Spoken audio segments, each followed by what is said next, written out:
आज का जो ये वीडियो है ये भी आचार्य प्रशांत जी के वीडियो पर ही है, जिसमें वो कह रहे हैं कि वो अब थक चुके हैं ये धर्म और अधर्म की बातें करते करते। खास तौर से धर्म का स्वरूप अभी जैसा है उसको उसके बारे में बोलते बोलते थक चुके हैं, थक रहे हैं।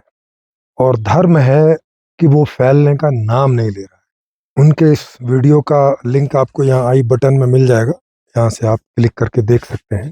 किसी ने सवाल पूछा है उनसे कि ये जो अब सब बाल लीलाएं चलती रहती हैं, कृष्ण लीला, राम लीला, और आजकल तो देवियों के भी बाल रूप, शिव जी के बाल रूप, तो इनकी चर्चाएं लोग ज़्यादा करते हैं। इनकी इसको खिलौना बना लिया और इसको वो लोक धर्म कह रहे हैं कि ये है लोक धर्म।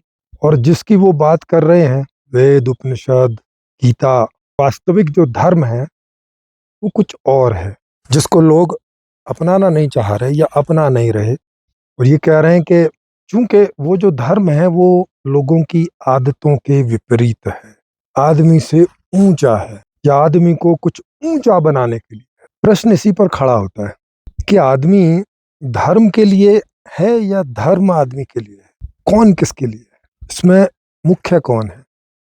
आदमी मुख्य है या धर्म मुख्य है? ये प्रश्न खड़ा होता है। अगर आप आचार्य प्रशांत जी की इस वीडियो की बातें सुने, और इन्हीं की नहीं, लगभग हर एक उसकी, जैसे इसमें वो एक कबीर का दोहा बोलते हैं जिसका सार होता है कि भाई भविष्य में लोग जो हैं वो धर्म से दूर होते चले जाएंगे। इसका मतलब है कि उनके समय भी कोई लोग नजदीक नहीं रहे होंगे। तो चाहे आचार्य प्रशांत रहे हो, ओशो रहे हों, कबीर रहे हों, बुद्ध रहे हों, और पीछे जितने भी लोगों का नाम लो, ये शिकायत इन सब लोगों की रही है कि मेजॉरिटी ऑफ द पीपल, माने बहुमत में लोग, जिन धर्मों की ये लोग चर्चाएं कर रहे हैं उन्हें वो अपना नहीं रहे, और जो अपनाते हुए से भी दिख रहे हैं वो भी वास्तव में जिस धर्म की चर्चा ये लोग कर रहे हैं वो नहीं है। उसे ये लोक धर्म के नाम से कह रहे हैं। और ये शिकायत इन्हीं की नहीं, आप चाहें वेस्टर्न जगत में पोप, जो क्रिश्चियन के फादर होते हैं, पोप्स वगैरह, क्रिश्चियनिटी के साधु या महंत मंडलेश्वर बोलो, उनकी भी यही शिकायत है कि अब क्रिश्चियन लोग चर्च में बस फॉर्मेलिटीज के लिए आते हैं। मुस्लिम धर्म के जितने भी जो धर्माधिकारी हैं उनकी भी यही शिकायत है कि अब मुस्लिम लोग जो है बढ़ते चले जा रहे हैं, और अब कुरान के वास्तविक धर्म पर वास्तविकता से नहीं चल रहे हैं, बस फॉर्मेलिटीज निभा रहे हैं।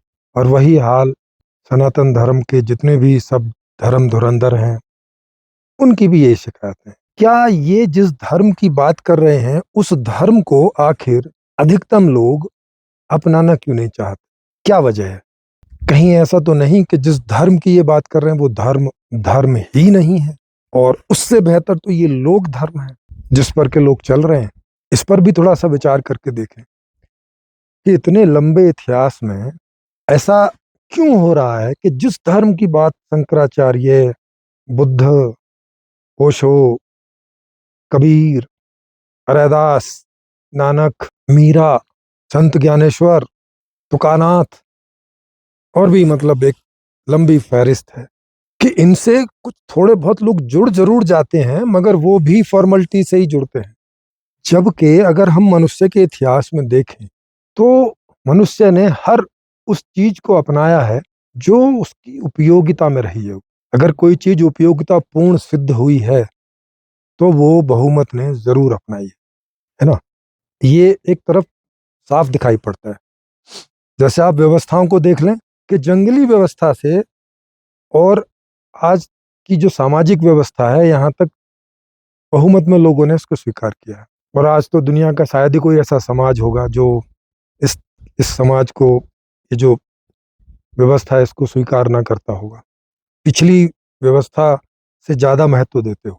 ऐसी कोई चीज जो उसके उपयोगिता के लिए है। जैसे खेती करना उसकी उपयोगिता के लिए था, तो खेती को उसने अपनाया।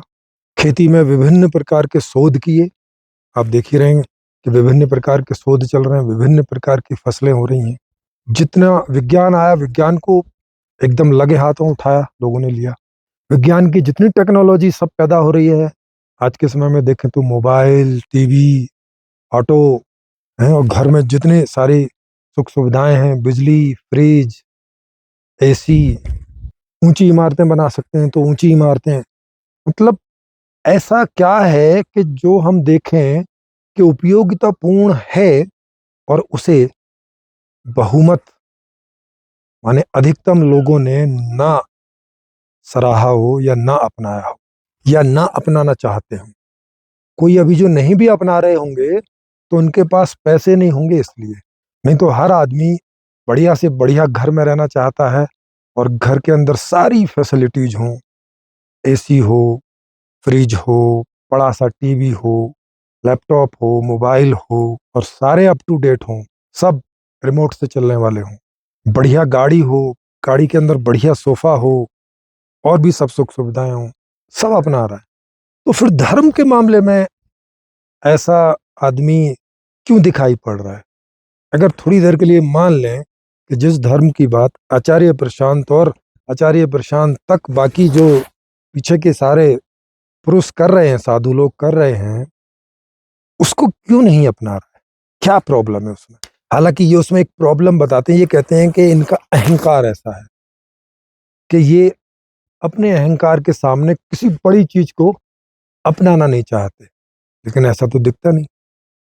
विज्ञान आदमी के अहम से बड़ा ही है, उसे वैज्ञानिक लोगों ने ही पैदा किया है। जैसे धर्म में धार्मिक लोग होते हैं, कोई पुराने समय में बोले तो ऋषि मुनि, पीर, पैगंबर, जीसस, अवतार, महापुरुष, उन्हीं लोगों ने तो धर्म को पैदा किया है। जैसे वैज्ञानिकों ने विज्ञान को पैदा किया है, तो लोग विज्ञान को अपना रहे हैं, वहां नहीं इनका अहंकार आड़े आ रहा। लेकिन जिस धर्म की ये लोग बात कर रहे हैं उसे अपनाने में अहंकार क्यों आड़े आ जाता? कहीं ऐसा तो नहीं ये जिस अहंकार अहंकार की बात कर रहे हैं ऐसा कुछ है नहीं है। असल में तो जिस धर्म की ये लोग बात करते हैं वो उपयोगिता पूर्ण ही नहीं है। उसकी कोई उपयोगिता आदमी को दिखाई नहीं पड़ती अपने जीवन। और जो कुछ हल्की फुल्की उपयोगिता जैसी रहती है वो तो वो अपना के रखता ही है। उसे ये लोग धर्म कहते हैं, उसे ये लोग धर्म बोल रहे हैं। जैसे जहां तक भी संभव हो आदमी सच बोलने का प्रयास करता है, जहां तक भी संभव हो आदमी झगड़ा से बचने का प्रयास करता है, झगड़े से। अहिंसा परमो धर्म, सत्यम वदा, सत्य बोलो, अहिंसक रहो, किसी को नुकसान ना पहुंचाओ, किसी को दुखी ना करो। तो जहां तक संभव होता है किसी से वो पूरा प्रयास करता है कि वो किसी को अननेसेसरी परेशान ना करे। ऐसा अधिकतम लोग प्रयास करते ही हैं। वो कोई एक आध परसेंट कोई पागल वागल हो गए हो या विकृत हो गए हो बुरी तरह से, तो हम लोग अधिकतम लोगों की बात कर रहे हैं। तो अधिकतम लोग तो जो कुछ थोड़ी बहुत ठीक ठाक सी चीजें हैं धर्म में उन्हें अपना तो रहे हैं। फिर ये और किस धर्म की बात कर रहे हैं जिसे कि आदमी अहंकार के कारण अपना नहीं रहा है? क्या हो सकता है ऐसा? आचार्य प्रशांत जी ऐसी क्या बात कह रहे हैं गीता के नाम से और उपनिषदों के नाम से और वेदों के नाम से कि जिसे आदमी अपना नहीं रहा है, उसका अहंकार आड़े आता है? क्या है ऐसा? क्या आदमी को किसी दूसरे चीज को अपने से बड़ा मानने में कोई दिक्कत होती है? दिखाई तो पड़ता नहीं ऐसा। हर आदमी अपने से बहुत सारे लोगों को बड़ा मानता ही है। जैसे अभी रतन टाटा जी का स्वर्गवास हो गया, तो बड़े बड़े लोगों ने उनके शान में, उनके आदर में, उनकी अच्छी अच्छी बातों का बखान किया बहुत सारी, कि वो ऐसे थे, वो वैसे थे। कॉरपोरेट में रहते हुए भी कॉरपोरेट जैसे नहीं थे, वो बड़े नैतिकवान व्यक्ति थे, बड़े अ, सामाजिक कार्यों को करने वाले थे, सामाजिक ओरिएंटेड थे। उनको तो किसी को अहंकार आड़े आया नहीं भाई। किसी को भी अहंकार आड़े नहीं आया कि वो अ, इस आदमी की प्रशंसा ना करें जो कि प्रशंसा के योग्य है। कोई अहंकार आड़े आया? किसी को भी देख लो, प्रधानमंत्री को देख लो, और दुनिया की बड़ी बड़ी अमेरिकन कंपनी के सीईओ, जहां भी उनको लोग जानते होंगे, जहां जहां भी उनके बिजनेस रहे होंगे, जो जो भी लोग उनके संपर्क में आए होंगे, किसी को नहीं दिखाई पड़ती ऐसी कि कोई ऐसे अहंकार की प्रॉब्लम है। अभी आप किसी गरीब के यहाँ चले जाओ और आप उसको कुछ दान में दो, कुछ एसी दान में दो, घर बना के दान में दो, तो क्या उसका अहंकार आड़े आता है कि वो नहीं लेगा इसे? ऐसा है क्या? ऐसा तो नहीं है, बल्कि उल्टा है, आदमी लाइन लगा के पहुंच जाता है।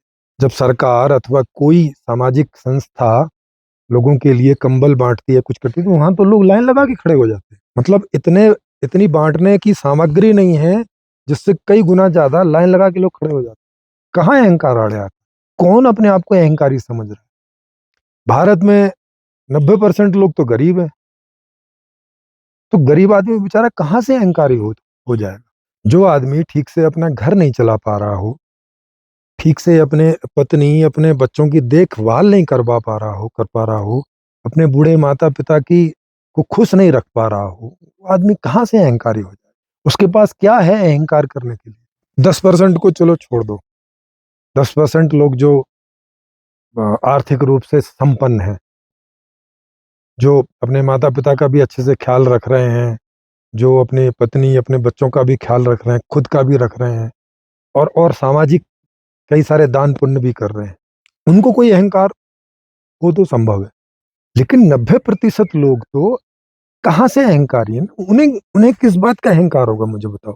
मतलब उनके पास वो ऐसा अपने पास क्या समझ रहे हैं कि जिसके लिए अहंकार करें? क्योंकि अहंकार कोई तब हो सकता है, अहंकार का मतलब होता है अपने आप को कुछ बड़ा मानना, बहुत बड़ा मानना, हल्का फुल्का नहीं।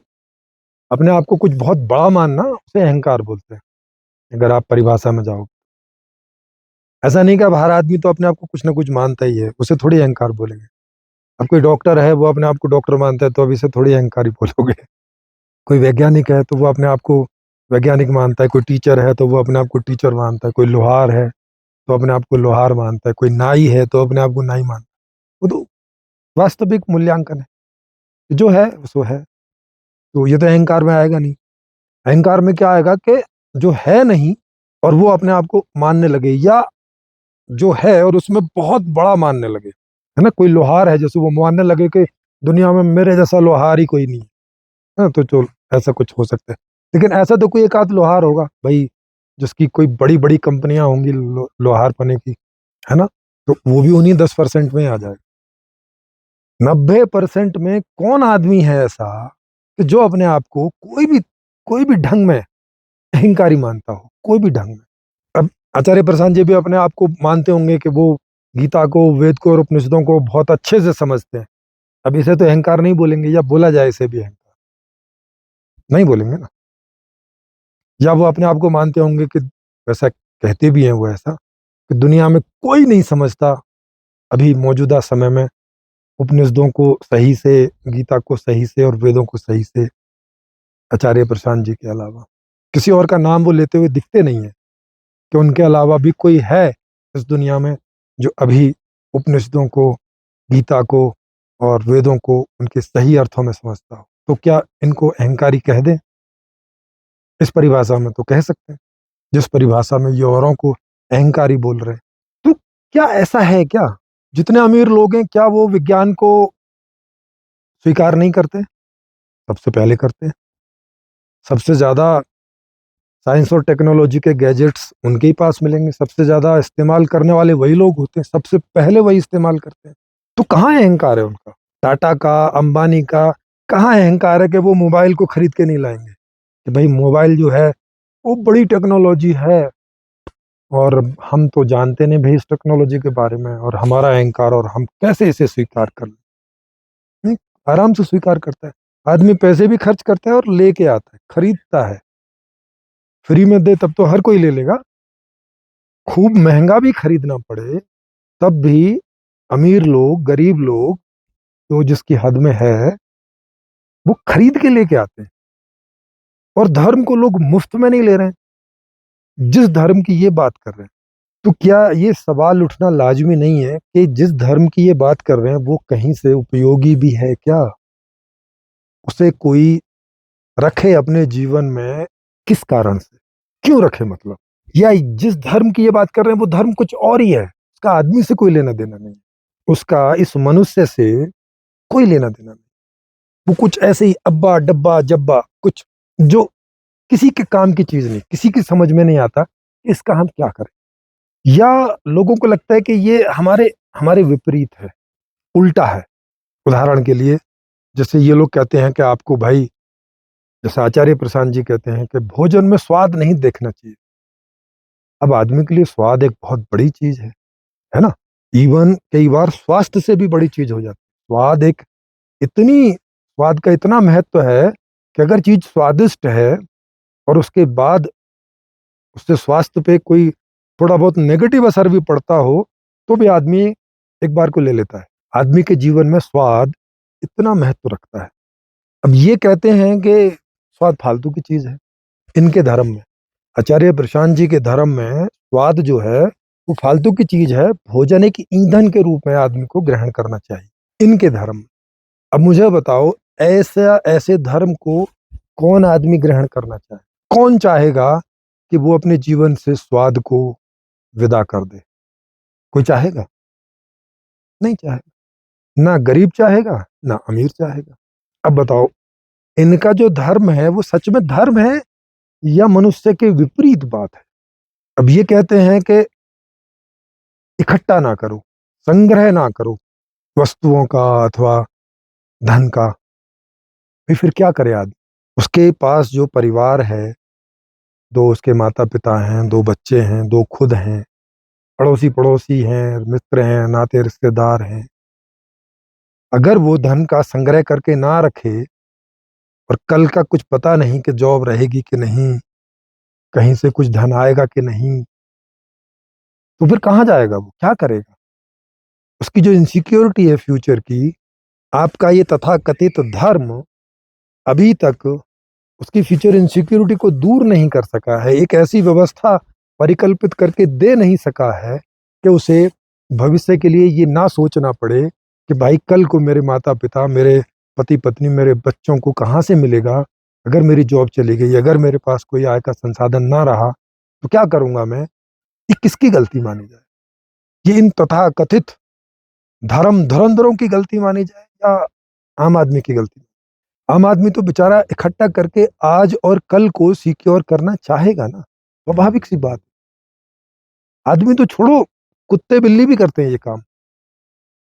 कुत्ता भी जो है, जिस कुत्ते को रोटियों की कमी पड़ती हो, जो गली के कुत्ते रहते हैं, अक्सर आपने देखे होंगे कि अगर उनको कोई दिन ज्यादा रोटी मिल जाए तो खाने के बाद में उस रोटी को ले जाके कहीं छुपा आते हैं वो, कल को खाने के लिए, कि कल को नहीं मिली तो। क्योंकि गली के जो कुत्ते रहते हैं वो, उनको ऐसे ही रहता है, कभी कुछ तीज त्योहार होते हैं तो लोग खूब खिला देते हैं उनको, और पेट से भी ज्यादा हो जाता है कोई दिन उनके लिए, और कोई कोई दिन फाके हो जाते हैं या कम मिलता है। तो इस अनुभव की वजह से उनकी बुद्धि उन्हें समझाती है कि आज ज्यादा है रोटी तो इसे कहीं ले जाके छुपा दो, कल को खा लेंगे। करते पाए जाते हैं, बिल्ली, कुत्ते, कौआ, इस तरह की चीजें करते हुए पाए जाते हैं। तो आदमी कैसे नहीं करेगा जो उनसे भी ज्यादा बुद्धिमान? अगर कोई सामूहिक व्यवस्था अभी तक ऐसी नहीं हुई है कि सामूहिक रूप से सबकी टेक केयर गारंटेड हो जाए, तो तब तक ये वृत्ति कैसे चली जाएगी? कैसे गीता के पढ़ने से ये वृत्ति चली जाएगी? कैसे वेदों के पढ़ने से या उपनिषदों को समझने से ये वृत्ति कैसे चली जाएगी कि मैं कल की रोटी का इंतजाम आज ना करूं? कैसे संभव है ये? मुझे बताओ। और अगर कोई ऐसा करेगा, उसे समझदार व्यक्ति बोलेंगे या मूर्ख बोलेंगे? कोई व्यक्ति इनको पढ़ के और प्रेरित हो गया और उसने बोला बस आज कमाओ और आज खाओ टाइप का, अब कल को काम नहीं मिला और कल को खाने को नहीं मिला, अब क्या होगा? और उसकी फैमिली का कौन जिम्मेवार है? ये वेद जिम्मेवार है? उपनिषद जिम्मेवार है? गीता जिम्मेवार होंगे? भगवान कृष्ण जिम्मेदार होंगे? भगवान राम जिम्मेदार होंगे? या आचार्य प्रशांत जी जिम्मेवार होंगे? कौन होगा? कौन उनकी जिम्मेवारी लेगा? है कोई? नहीं है कोई भी। उसी को हर आदमी कोई, आज आज तक की जितनी व्यवस्थाएं हैं उसमें हर आदमी को अपनी जिम्मेवारी खुद लेनी पड़ती है। कोई अड़ोसी पड़ोसी किसी के पास होगा तो वो एक आध दिन आपको खिला देगा, वो भी क्योंकि उसने भी संग्रह कर रखा होगा तब। अगर वो भी आप ही के जैसा कहीं गीता पढ़ने वाला हो जाए तो दोनों बैठो और दोनों भूखे बैठ के गीता पढ़ो, ये हालत हो जाए। तो सवाल ये उठता है कि आज तक का जो धर्म है, और वो इन्हीं का ही नहीं, सबकी बात कर रहा हूं मैं, चाहे बाइबल हो, का कुरान हो, और वेद हों, चाहे बुद्धिस्टों के त्रिपिटक हों, चाहे जैनों के हों, सिख हैं उनके हों, माने कोई भी धर्म उठा लो, अभी तक जितने धर्मों की बात मुझ तक पहुंची है, छोटे बड़े सब, उनमें मुझे एक भी धर्म ऐसा नहीं लग रहा है कि जिसे सीरियसली लिया जाए। और यही कारण है कि अधिकांश लोगों ने उसे सीरियसली नहीं लिया है, यही कारण है। पता नहीं आचार्य प्रशांत जी जैसे कुछ इक्का दुक्का लोगों को इन इस तथाकथित धर्म में क्या दिखाई पड़ता है, जिसके ये ऐसे गुणगान गाने लगते हैं और लोगों को कोसने लगते हैं कि लोगों ने अहंकार की वजह से इस धर्म को स्वीकार नहीं किया। बताओ। जो आदमी सुबह उठने से लेकर रात तक हर उस चीज को स्वीकार कर रहा है जो उपयोगी है, हर उस चीज को स्वीकार कर रहा है जो उपयोगी, स्वीकार ही नहीं कर रहा है, खरीद खरीद के लेके आ रहा है, पैसा दे के लेके आ रहा है, और अगर कहीं फ्री में मिल रही है तो लाइन लगा के खड़ा हुआ है। कहां से बेचारा अहंकारी दिख रहा है, बताओ मुझे। किस बात का अहंकार करेगा वो? ये कुछ होना तो चाहिए अहंकार करने के लिए। तो ये मुझे ऐसा लगता है कि आम आदमी पर आचार्य प्रशांत और आचार्य प्रशांत जैसे जितने भी लोग हैं, वो ये एक गलत बेबुनियादी आरोप है कि अहंकारी हैं, अहंकारी हैं, तो इसलिए इनकी बात नहीं सुनते, आचार्य प्रशांत जी की बात को जीवन में नहीं अपनाते, या शंकराचार्य की बात को जीवन में नहीं अपनाते, या मोहम्मद की बात को जीवन में नहीं अपनाते, या ईसा मसीह की बात को जीवन में नहीं अपनाते। जस्ट एक आरोप है, वो भी बेबुनियादी आरोप, क्योंकि आदमी दिखता तो ऐसा है कि वो हर उपयोगी चीज को अपनाता है और लगे हाथ लेता है तुरंत। मतलब उसे आप ऐसा देने जाओ कि उसे लगेगा कि इस चीज का इस्तेमाल आज नहीं है, लेकिन कभी हो सकता है जीवन में, तो भी रख लेता है, तो भी, है ना। मतलब उसे ऐसा लग रहा हो कि साल भर तक भी नहीं दिखे कि इसका कोई इस्तेमाल है मेरे जीवन में, लेकिन फिर भी रख लेगा कि पता नहीं शायद कोई इस्तेमाल निकल आए, तो भी उस चीज को रख लेता है अगर उसकी कोई उपयोगिता उसे दिखे, भविष्य के लिए भी दिखती हो, तो भी उस चीज को स्वीकार करता है। कहाँ है उसका अहंकार इसमें, मुझे बता। तो अगर यदि धर्म उपयोगी होगा तो भला आदमी उसे स्वीकार करने में क्यों कोताही बरतेगा, क्यों समस्या महसूस करेगा, क्यों? अब ये धर्म को, अभी तक का जो तथाकथित धर्म है, उसको लोगों ने खिलौना बना दिया है। वो सच में उसका स्थान खिलौने से ज्यादा है भी नहीं, इसीलिए उसका जो स्थान है अधिकांश लोग उसको वही देते हैं, कि उसको बस यही है कि कभी रामलीला का मंचन करा के थोड़ा सा हंस लिया जाए, सुखी हो लिया जाए, कभी कृष्ण लीला का मंचन करा के, कभी राम और कृष्ण की कथा करा के थोड़ा सुनने में जो मजा आता है वो मजा ले लिया जाए आचार्यों के द्वारा, है ना, कहानी के रूप में, या फिल्म के रूप में, या सीरियल्स के रूप में, माने जैसे काल्पनिक कहानियों को एंजॉय करते हैं, तो वैसे ही इनको भी उसी तरह से एंजॉय करते हैं। इससे ज्यादा कोई स्थान आदमी के जीवन में, या इससे ज्यादा कोई उपयोगिता अभी तक के धर्मों की है नहीं। और अगर कोई देता भी है उसका जीवन ज्यादा खराब दिखाई, है ना। कोई अगर इस अभी तक के धर्म को सीरियसली लेता हुआ दिखे तो वो आपको भोजन खाता हुआ दिखेगा, बेस्वाद वाला, कपड़े पहनता हुआ दिखेगा बिना मतलब वाले, ऐसे ही कुछ भी पहन लेगा यूं ही, है ना। हो सकता है नंगा भी दिखे, कि क्या जरूरत है गर्मियों में, घर में रहेगा नहीं, पेड़ के नीचे रहेगा बुद्ध की तरह, क्या जरूरत है भाई। हम्म?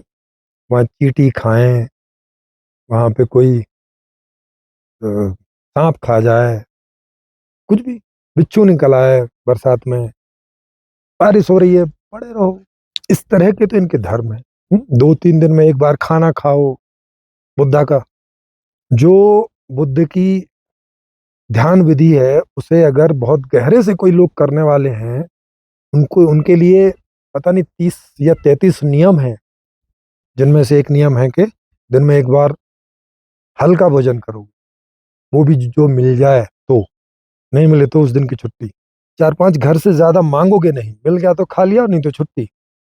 मतलब इस तरह का, कपड़े कटी वस्त्र पहनोगे बस, सर्दी वर्दी होगी तो कंबल वंबल ओढ़ लिया।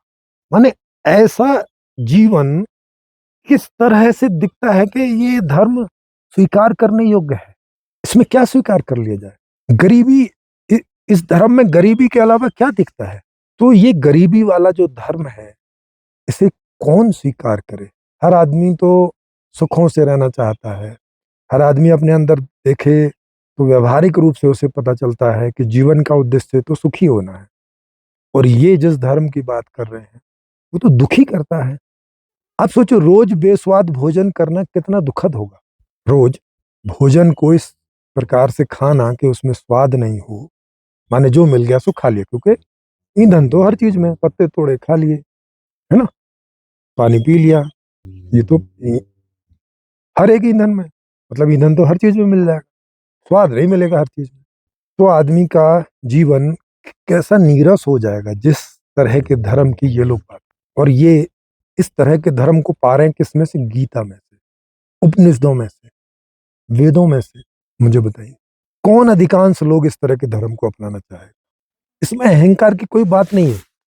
ये तो ये लोग तोहमत लगाते हैं बिना मतलब के, क्योंकि नहीं तो कैसे बचाएंगे ये अपने इस तथाकथित धर्म को, कि लोग क्यों नहीं स्वीकार कर रहे हैं? तो इस पे एक बहाना लगा दिया कि ये अहंकारी है आदमी, इसलिए स्वीकार नहीं करता है, नहीं तो मेरा धर्म तो बहुत टॉप की चीज है। आचार्य प्रशांत कह रहे हैं बड़ी ऊंची चीज है, आदमी को एकदम ऊंचा, पता नहीं कितना ऊंचा पहुंचा देगा। बेस्वाद खाना खा खा के, बेस्वाद खाना खा के, बेवजह के कपड़े पहन के या नहीं पहन के, पता नहीं कौन सी ऊंची चीज की बात कर रहे हैं। क्या करेगा कोई ऊंची चीज में? क्या मतलब? जिस आदमी के पास खाने को ढंग से नहीं हो, रहने को ढंग से नहीं हो, कपड़े ढंग से नहीं हो, जिसका परिवार गरीबों जीता हो, माने इसमें इसमें क्या ऊंचाई जैसी है? इसमें क्या है ऊंचाई जैसा, मुझे बताओ। मैं तो कुछ ऊंचाई ढूंढ नहीं पाया भाई। आप लोग कुछ ढूंढ पाए हो तो कमेंट्स में लिखिएगा, और ऑनलाइन चर्चा करने यहाँ भी आ सकते हैं। मेरा नंबर नीचे फ्लैश होता रहता है वीडियो के नीचे, जगह जगह पर। तो अभी तक तो ऐसा धर्म आना बाकी है, विज्ञान की तरह, जैसे विज्ञान उपयोगी है, कि विज्ञान की हर वो उपयोगिता आदमी ने स्वीकार की, भले ही उसकी कई चीजें विध्वंसक भी रही, तब भी चूंकि उपयोगी हैं तो तो स्वीकार कर ली। जैसे युद्ध एक बड़ी गलत बात है, युद्ध करना और युद्ध के लिए हथियार वगैरह, इस सबसे नुकसान ही होता है। लेकिन चूंकि अभी ये धरती बहुत सारे देशों में बटी है, और एक देश दूसरे देश के बीच में बहुत सारे विवाद हैं, और उसकी वजह से युद्ध होते हैं, जैसे आप अभी देख ही रहे हैं, इसराइल और ईरान इत्यादि के बीच, और रशिया और यूक्रेन के बीच, और भी छोटे मोटे सब युद्ध चलते ही रहते हैं। भारत पाकिस्तान और भारत चाइना इत्यादि, इनके बीच रोज बढ़ंत होती ही रहती है। लेकिन अभी तो इसकी उपयोगिता बनी हुई है, हथियारों की उपयोगिता बनी हुई है।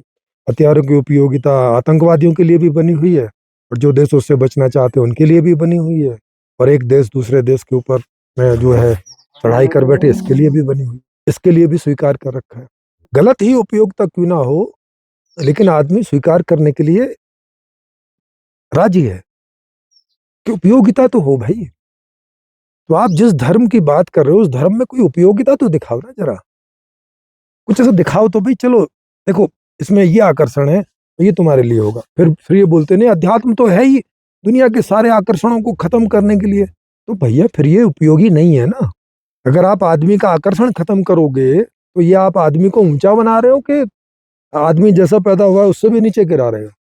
अभी इस वीडियो में बार बार बोल रहे हैं कि ये नीचे गिर के नहीं बोलना चाहते, नीचे गिर के नहीं बोलना चाहते। ये पता नहीं अपने आप को कहाँ ऊंचा समझ रहे हैं।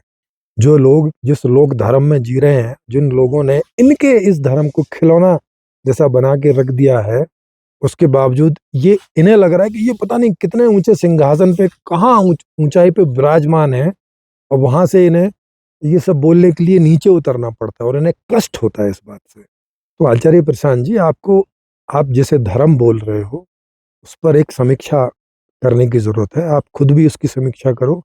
आप नहीं कर सकते तो मुझे निमंत्रण दो, मैं आपके पास बैठ के आपके साथ इसकी समीक्षा करने को तैयार हूँ। देखें तो उसमें ऐसा क्या है उपयोगी और आपके लिए भी क्या है उपयोगी। बेस्वाद खाना कोई उपयोगितापूर्ण नहीं है, ये कोई महान काम नहीं है, ये कोई ऊंची बात नहीं है। ऊंची बात होता है स्वादिष्ट से स्वादिष्ट भोजन, ऊंची बात होता है सुंदर से सुंदर कपड़े, ऊंची बात होते हैं स्वास्थ्य स्वास्थ्यवर्धक खाना और कपड़े और रहना, और वो सब ऊंची बात होती है ना। तो स्वाद एक बहुत ऊंची बात है। आप उसको छोड़कर, अगर आपने छोड़ा है, वैसे लगता तो नहीं है कि आपने छोड़ा है, पर पता नहीं, कई लोग ऐसे होते हैं कि वो इन चीज़ों को छोड़ भी देते हैं। जैसे मैं आपको अपने एक जीवन का अनुभव बताऊं। उस समय मैं सन्यासी था, साधु था, और एक स्वतंत्रतानंद नाम के साधु थे जो गुजरात में रहते थे। और मेरे एक साथी थे परमानंद जी, तो वो जहाँ रहते थे वहाँ रह के गए थे स्वतंत्रतानंद जी। तो वहाँ के उस गांव के लोग उनकी बड़ी प्रशंसा करते थे। तो मैं और परमानंद जी वहाँ रहने पहुंचे और उनकी प्रशंसा सुनी। तो हम दोनों ने प्रोग्राम बनाया कि चलो उनसे मिलने चलते हैं। और मैं और परमानंद जी ट्रेन में होते हुए और उनके स्थान तक पहुंच गए। तो स्वतंत्रतानंद जी वहाँ पे काफ़ी बड़ा सा स्थान लोगों ने उनके लिए खरीदा हुआ था, और उसमें कंस्ट्रक्शन का काम चल रहा था। खेती वगैरह काफ़ी होती थी वहाँ, मतलब एक बड़ी भूमि थी जिसमें वो खेती वगैरह भी खुद ही करते थे स्वतंत्रतानंद जी। अब वो दिन में 3 समय गीता उपदेश सुनाया करते थे। तो हम लोग वहाँ पहुँच गए, हम लोग 3 दिन रहे वहाँ। पहले दिन भाई उन्होंने गीता उपदेश सुनाया वगैरह वगैरह, उसके बाद भोजन का समय हुआ दोपहर का, भोजन करने लगे। तो हम भी वहीं बैठ के कर रहे थे, बाकी लोग तो सब अपना चले गए थे जहाँ भोजन होता था।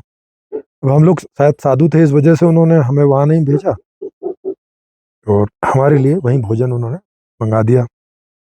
अब हम भोजन करने लगे, तो मैंने देखा कि वो कुछ अजीब ढंग से भोजन कर रहे हैं। उनका क्या अजीब ढंग था कि उन्होंने रोटी थी, चावल थी, और जो कुछ सब्जी थी उसको छाछ में ऐसा एकदम घोल सा बना लिया। हम लोग तो ऐसे खा रहे थे, लेके और चबा के 20-30 बार हर कोर को चबाते थे, है ना, और स्वाद ले लेके खा रहे थे मैं और परमानंद जी।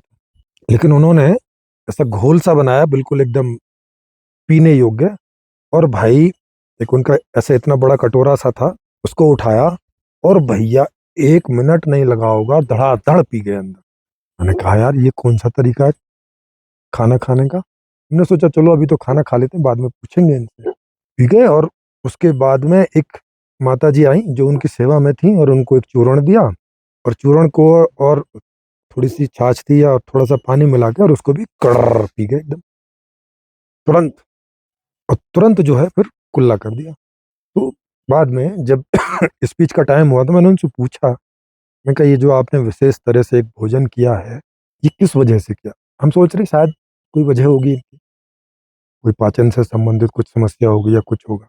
तो उन्होंने जो बात बात बताई भाई, उन्होंने बताया कि स्त्री से, माने लिंग से और जीभ से, माने स्वाद से और स्त्री से सदा दूरी बना के रखनी चाहिए। मतलब भोजन में स्वाद नहीं लेना चाहिए, और स्त्री को कभी भोगना नहीं चाहिए। सेक्स की बात कर रहे थे। आप सोचो गीता का वो 3 बार उपदेश करते थे दिन में, माने गीता उन्होंने कितना पढ़ी होगी। क्या है ये, कौन अपनाएगा। अब वहाँ जितने भी सारे लोग आते थे उनकी उनके नाम सुन के, जैसे हम लोग भी गए थे, बस वहाँ लोग आते थे, रहते थे, 3-4 दिन गीता सुनी, चले आए। उपयोगिता कुछ नहीं जीवन, क्योंकि क्या करें इस उपयोगिता का, कैसे। अब वो ऐसे करके घोल बना के गट गट गट गट पी जा रहे हैं। वो कह रहे हैं कि जितना कम समय जीभ पे स्वादिष्ट भोजन रहे उतना ज्यादा अच्छा है। अब चूंकि कोई और तरीका है नहीं है, मुंह में भोजन देना है तो जीभ से गुजर के जाना ही पड़ेगा। तो इसलिए वो जितना कम समय हो सके, इसलिए उसका वो घोल बनाते थे, क्योंकि अगर घोल नहीं बनाएंगे तब तो अंदर निगलने में समय लगेगा ही। क्योंकि जब तक मुंह में चला के उसकी लस्सी नहीं बनाएंगे तब तक निगलना आसान नहीं है। तो घोल वो इसलिए बनाते थे। अब फिर भोजन पचता नहीं होगा तो इस वजह से उसके बाद चूर्ण खाते थे, क्योंकि आप स्वाद लेके भोजन नहीं कर रहे हैं, चबा नहीं रहे हैं, च्युइंगिंग नहीं कर रहे हैं, फिर भोजन पच नहीं रहा है, फिर उसके बाद में इतना 1 चम्मच भर के चूर्ण खा रहे हैं। अब धर्म के इस रूप को कौन आदमी स्वीकार करे, वो क्यों करे, ये बताइए, क्या बुद्धिमानी है इसमें। उन्होंने जीवन भर, लगभग 20 साल की उम्र में उन्होंने संन्यास ले लिया था, स्वतंत्रतानंद जी ने। जीवन भर उन्होंने स्त्री को नहीं भोगा होगा, हम ऐसा मान के चलें। भोगा नहीं भोगा, क्योंकि बहुत सारे साधु छुप के भी ये काम करते हैं, कि सामने तो नहीं करते पर पीछे करते हैं। तो पर हम मान के चलें कि उन्होंने नहीं भोगा हो। तो 20 साल की उम्र से ही जब हम गए होंगे, जब ऐसे होंगे 55-60 साल के वो, उन 40 सालों में, 35-40 सालों में उन्होंने स्त्री को नहीं भोगा होगा और स्वादिष्ट भोजन नहीं खाया होगा, तो क्या हो गया है? ऐसे जीवन, ये जीवन किधर से ऊंचा है, क्या है इसमें ऊंचाई, मुझे बताइए। और आत्मा संबंधी मैंने 2-4 से वहां सवाल पूछ लिए थे, तो चकरा चकरा गए थे, मेरे ऊपर आरोप लगाने लग गए थे कि तुम श्रद्धालु नहीं हो, तुम ईश्वर में विश्वास नहीं करते, ऐसे ऐसा आरोप लगाने लगे। मतलब अब ये जिस धर्म की, जिस ईश्वर की बात कर रहे हैं, वो विश्वास करने वाला है, उसकी वास्तविकता है कि नहीं, कुछ नहीं, बस भरोसा करो, उस पर विश्वास करो, इस तरह की ये मांग करने लग जाते। अगर इनसे 2-4 सवाल पूछ लो तो इस तरह की मांग करने लग जाते। जैसे आचार्य प्रशांत जी से जब ये मुझे ऋषिकेश में मिले थे, शायद 2016 की बात है, वहां मैंने इनसे 2-4 सवाल क्या पूछ लिए, बिदक गए और भड़क गए। मैं सादे कपड़ों में था वहां पे, और मुझ पे आरोप लगाते हैं कि ये ऋषिकेश साधु संतों की नगरी है, उन्होंने आपको, मुझे, मेरे इस प्रोग्राम को खराब करने भेजा है। बताइए। जो ये स्पीच कर रहे थे वहां पे, 15-20 मिनट की इन्होंने स्पीच दी थी, उस पर मैंने 2-4 सवाल क्या पूछ लिए। सवाल पूछने से इनकी वो गोष्ठी जो है खराब हो गई, और इसका आरोप उन्होंने लगा दिया कि वहां साधु संतों ने मुझे भेजा। अब सोचो, मैं सादे कपड़ों में था, मैं और मेरे एक सहयोगी थे, अम्बरीश मिश्रा जी, हम दोनों सादे कपड़ों में थे, क्योंकि मैंने 2011 में ही संन्यास त्याग दिया था, छोड़ दिया था, तो तब से मैं सादे कपड़ों में रहता हूँ। उनको पता भी नहीं, लेकिन उन्हें लगा कि मैं मुझे किन्हीं साधु मंडली ने उनकी उस सभा को खराब करने के लिए भेजा, ऐसा आरोप लगा के मुझे वहां से बाहर निकाला। आप सोचो। खैर, मेरे साथ ये पहली बार घटना नहीं थी। अधिकतम साधु संतों और इस प्रकार के जो गीता, वेद, कुरान, उपनिषद, बाइबल, ऐसे पढ़े लिखे बहुत सारे लोगों के पास में गया, पादरी और मुल्ला मौलाना, लेकिन वहां बस सवाल पूछे और बस, समझो, उनकी सब आधारशिला सब सरक गई, और सब ने, किन्हीं ने तो ऐसे विनय पूर्वक मुझे विदा कर दिया सभ्य तरीके से, और किन्हीं किन्हीं लोगों ने असभ्य तरीके से। तो मेरे सवालों से ऐसे खलते थे इनको, और कोई ना कोई आरोप लगा के। तो आप सोच सकते हैं कि क्या सीखें इन लोगों से, किस धर्म को अपना, क्या लंगोटी पहन के रहने लगे, बेस्वाद खाना खा के रहने लगे,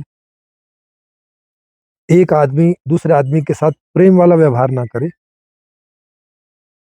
प्रेमानंद जी को देखो क्या कहते, कहते तुम्हारा यहाँ कोई नहीं है, तुम्हारा सब यहाँ उपयोग करने को आए हैं, सच में तुम्हें कोई नहीं प्रेम करता, तुम्हें बस एक ही प्रेम करता है, वो भगवान।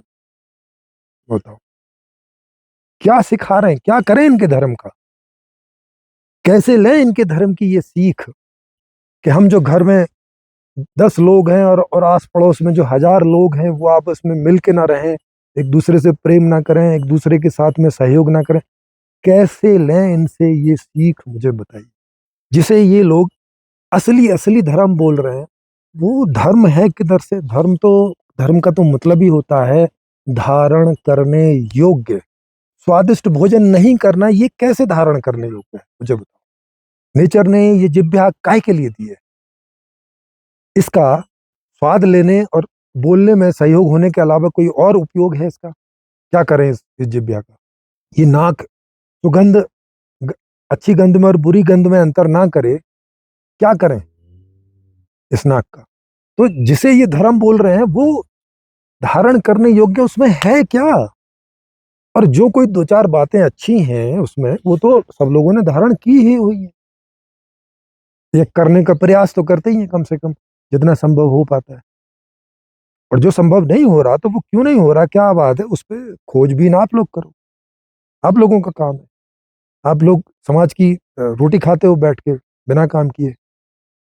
तो आप करो ये सब खोज, और खोज खोज करके गीता से क्या लेके आते हैं ये कि बेस्वाद खाना खाओ। उसे ऊंची स्थिति बताते हैं कि वो है बहुत ऊंची स्थिति। बताओ, बेस्वाद खाना खाना बहुत ऊंची स्थिति है। सोचो जरा ये।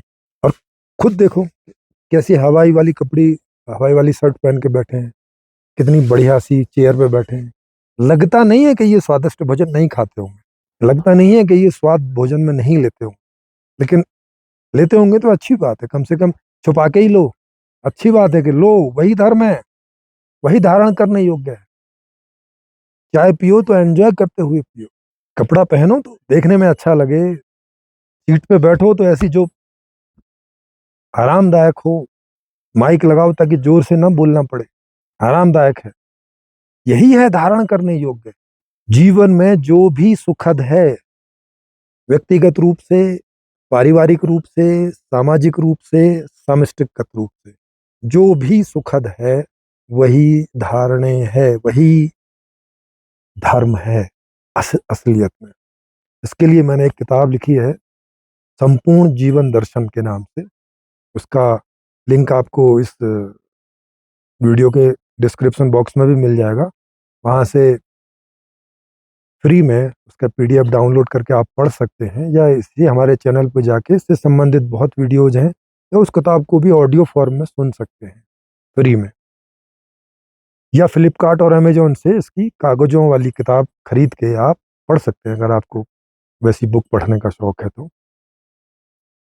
बाकी सब फ्री में उपलब्ध है, आप उसको पढ़ सकते हैं, समझ सकते हैं। वास्तविक धर्म वो है धारण करने, जो उपयोगितापूर्ण होता है, व्यक्तिगत स्तर पर भी उपयोगितापूर्ण होता है, पारिवारिक स्तर पर भी उपयोगितापूर्ण होता है, और सामाजिक स्तर पर भी उपयोगितापूर्ण होता है, और सामाजिक स्तर पर भी उपयोगितापूर्ण होता है। उपयोगिता ही धर्म है, और धर्म मनुष्य के लिए है, मनुष्य धर्म के लिए नहीं बना है। जैसे बाकी सारी चीजें उपयोगितापूर्ण है, वैसे ही धर्म भी यदि उपयोगी हो तो ही किसी काम का है, तो ही उसे अधिकांश लोग जीवन में अपने आप अपनाते हैं, चाह कर अपनाते हैं, जानकर अपनाते हैं, अनुभव से अपनाते हैं। अहंकार की कोई बात नहीं है इसमें कि आदमी अहंकारी है इसलिए अपनाता नहीं। नहीं, कोई कितना ही अहंकारी आदमी हो स्वादिष्ट भोजन को अपनाता है, कितना ही अहंकारी आदमी हो वो अच्छे उसे जो सुंदर कपड़े लगेंगे अपनाएगा, बढ़िया घर देखेगा चाहेगा कि ऐसा घर मेरे पास हो, बढ़िया गाड़ी, बढ़िया घोड़ा, बढ़िया सुख सुविधाएं, बढ़िया स्वच्छ पानी, सब चाहेगा। कहाँ अहंकार आड़े आएगा?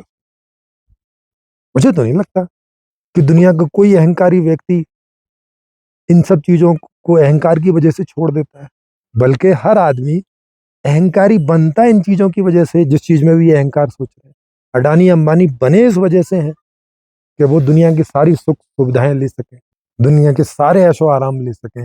आदमी बनता इसलिए है, ये सारा प्रयास इसलिए करता है। तो मुझे नहीं लगता कि कोई भी सो कॉल्ड अहंकार कोई ऐसी वजह है कि जो इनके सो कॉल्ड धर्म को स्वीकार नहीं हो रहा है, इसका कोई कारण बन रहा है। असल वजह यह है कि इनका जो धर्म है वो अनुपयोगी है, बल्कि जीवन के विरोध में है, जीवन की विपरीतता है। आदमी जैसा पैदा हुआ है उसके लिए वो नहीं है। धर्म तो भाई आदमी जैसा पैदा हो रहा है धर्म उसके लिए बनाओ ना। हम्म? कठिनाई, आदमी पैदा हुआ है कठिनाई भोगने के लिए क्या? कष्टों को भोगने के लिए है? बुरी बुरी कठोर तपस्या वाली स्थिति में रहने के लिए आदमी पैदा हुआ है क्या? इसीलिए अधिकतम लोग इसे नहीं अपनाते। जो कोई थोड़े बहुत लोग जिनका कोई दिमाग खसक जाता है, या जिन्हें ऐसा कहीं से लगने लगता है कि हमारे सो कॉल्ड ऋषि मुनि, हमारे सो कॉल्ड पीर पैगंबर, हमारे सो कॉल्ड ईसा मसीह बड़ी कोई ज्ञान की बात कर गए हैं, और उसमें कुछ तो जरूर होगा हम समझ नहीं पा रहे हैं, वो जरूर उन चीजों को समझने का, उन पे चलने का प्रयास करते हुए दिखते हैं, और उनकी हालत आप जाके देख लो कि क्या है। आचार्य प्रशांत जी को एक साल बेस्वाद खाना खिलाओ और फिर देखो इनका स्वास्थ्य कितनी जल्दी खराब होता है। बस शर्त यही है कि ऐसा कोई खाना इनको नहीं देना, इनसे पूछ लेना है कि आपको किस किस चीज में स्वाद लगता है, वो वाला खाना नहीं देना, बेस्वाद वाला देना है, क्योंकि वो ईंधन तो वो भी है। फिर देखो क्या होता है, प्रयोग करके देखो, एक ही साल में पता चल जाएगा कि अधर्म है वो, धर्म नहीं है, धारणे नहीं है, धारण करने योग्य नहीं है बेस्वाद खाना, है ना। और ऐसे फालतू के उलझुल कपड़े पहन के ऐसे घूमते दिखाई दो, फटे पुराने पुराने से, ऐसे गंदे से, फिर देखो नहीं लोगों को आप अच्छे लगोगे, आकर्षक लगोगे, कोई नहीं आपके पास बैठ के कुछ बात करेगा या कुछ जिएगा, अकेले रह जाओगे, अकेले पड़ जाओगे।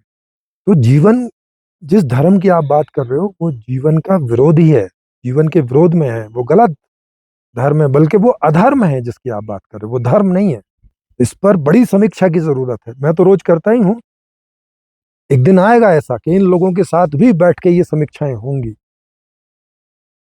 बस ये बातें पहले इतने सारे लोगों तक पहुंच जाएं कि लोग इस चीज की मांग करने लग जाएं कि जितने भी ये आचार्य प्रशांत और संदीप महेश्वरी और सदगुरु और श्री श्री रविशंकर जी और जितने भी ये सब जो अभी गणमान्य लोग हैं इस सो कॉल्ड धर्म के, उनके साथ बैठ के विचार विमर्श जब हो तो, और जब मैं जो सवाल पूछूंगा और ये जवाब नहीं दे पाएंगे, तब देखिए क्या निकल के आता है। ना इनके पैरों की तले की जमीन खिसक जाएगी, और या तो इन्हें स्वीकार करना पड़ेगा कि धर्म वो है जिसकी मैं बात कर रहा हूं, जिसे हर आदमी चाहता है, अधिकतम लोग चाहते हैं, जिसे धर्म वो है। धर्म वो नहीं है जैसे इक्का दुक्का कोई आदमी ट्राई कर रहा है, कोशिश कर रहा है, और जो कोशिश कर रहा है उसकी हालत जाके देखो, जाओ ऋषिकेश में जाके देखो साधु और बाबाओं की हालत क्या है। न स्वास्थ्य उनका अच्छा है, न जीवन उनका अच्छा है, कितनी सारी विकृतियों से भरे हुए हैं, लेकिन त्यागी तपस्वी ये सब वो दिखेंगे। देखो उनकी हालत जाके, रहो उनके साथ 10 20 50 दिन, चर्चा करके देखो कि वो एक आम गृहस्थी से भी कहीं गिरी हुई स्थिति में है, और वो बताते हैं अपने आप को कि बहुत ऊंची स्थिति में, पता नहीं कौन सी ऊंची स्थिति में। आचार्य प्रशांत जी मेरे सामने कभी आए, कभी उनसे आमना सामना हो तो मैं पूछूं भाई कौन सी ऊंची स्थिति बात करो, क्या है ऊंची स्थिति आपके पास, दिखाओ तो जरा। क्या शारीरिक रूप में कुछ ऊंची है, मानसिक रूप में कुछ ऊंची है, भावनात्मक रूप में कुछ ऊंची है, चेतनात्मक रूप में कुछ ऊंची, दिखाओ तो जरा, तब देखेंगे क्या दिखाते हैं। तो अच्छे से आप समझ गए होंगे, और जिनको भी लगे कि मैंने ये ठीक समीक्षा नहीं की है, तो हमेशा की तरह आचार्य प्रशांत जी स्वयं भी और उनके जितने भी समर्थक हैं, जिनको लगता है कि वो एकदम सही बातें कर रहे हैं, वो हमारे यहाँ खुले मंच पर आमंत्रित हैं, प्रेम से सभ्य भाषा में बात करने के लिए, है ना, इन सभी विषयों पर चर्चा करने के लिए। तो जो भी आना चाहें वो नंबर नीचे चलता रहता है, उस नंबर पे मुझे संपर्क कर सकते हैं व्हाट्सएप में, तो मैं उन्हें उनकी चर्चा को उसमें सेट कर दूंगा। और ये सब फ्री है, इसका कोई पैसा नहीं लगता है, आप जहाँ रहते हैं वहीं से इसमें पार्टिसिपेट कर पाएंगे। ये ऑनलाइन लाइव होती है यूट्यूब पर, और हमेशा के लिए रिकॉर्ड भी हो जाती है, वहाँ हमेशा रहती है। उसे आप अपने जानकारों में आचार्य प्रशांत जी को सब जहाँ चाहे शेयर करते रह सकते हैं।